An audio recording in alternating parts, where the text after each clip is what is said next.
Didžiausia klaida, kurią darai bandydama susitvarkyti su savimi, yra ši. Tu bandai keisti įprotį apeidama tai, kas daro jį automatiniu. Ar pastebėjai, kad tam tikrose situacijose viskas eina tarsi savaime, nors sąmoningai buvai nusprendus visiškai priešingai? Tai dažnai ne charakterio problema ir ne valios problema.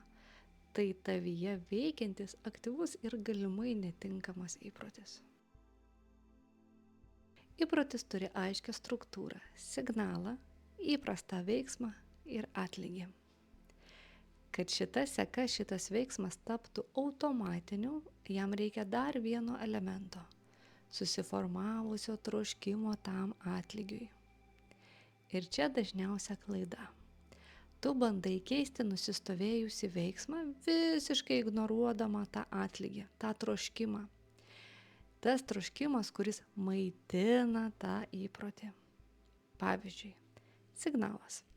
Signalas kažkas tau duoda kritikos. Įprastas veiksmas. Atsitrauki, pratyli, užsisklendi. Atlygis. Viduje lengvas palengvėjimas, toks mažas, kur atrodo, kaip gerai išvengiau konflikto.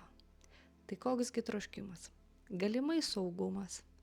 Noras nesipykti, pritapti, nebūti atstumtai. Kol troškimas lieka nepatenkintas kitų būdų, įprotis kartosis.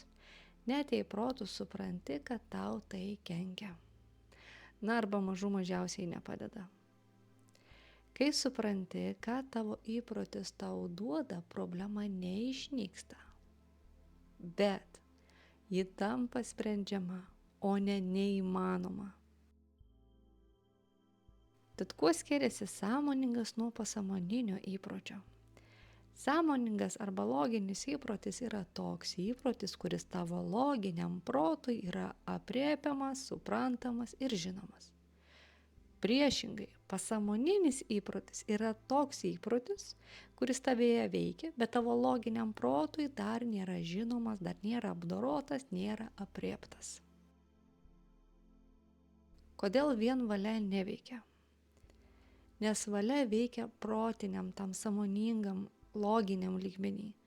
O štai pasąmonėje susiformavęs automatinis veiksmas įsijungia daug greičiau, negu logiškai spėjai pasirinkti. O taip.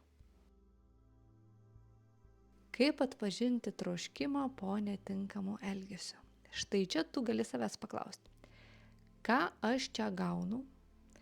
Kokia man iš viso to yra nauda, net jeigu visiškai nelogiška? Kuo šis veiksmas galbūt mane saugo ir kaip? O gal nuo ko? Jei tau artimas toks giluminis požiūris į pokyčius, prenumeruok šį kanalą. Pasąmoninis įprotis visada turi prasmę arba tikslą, net jeigu pasekmės ir skaudžios. Jei žinai, ką reikia daryti, bet kūnas pasirenka seną kelią. Jautiesi taip, tarsi save sabotuotum. Tai yra, suprastum protu, kad reikia vienaip, bet elgtumėsi priešingai. Bandai keistis, bet grįžti vėl į tą patį tašką. Tai galimai nėra tinginystė. Tai nėra silpna valia. Tai neretai užslėptas troškimas, kurį patenkini tuo dar galbūt neišsiaiškintų arba ne iki galo aprėptų įpročių.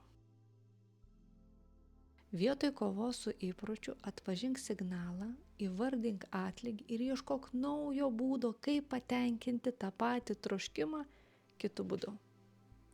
Tau nereikia savęs perlaužti, tau reikia išanalizuoti savo įprotį. Dažnos klaidos. Bandoma atsisakyti atlygio, gėdijamasi dėl tos automatinės reakcijos arba tikimasi greito pokyčio. Ką daryti? Keisti kelią į atlygį, ne patį troškimą ar atlygį. Kurti saugų perėjimą, o ne draudimą. Jei tu savyje atpažinai tokį savo įprotį, kurį norėtum keisti, tai ne atsitiktinumas.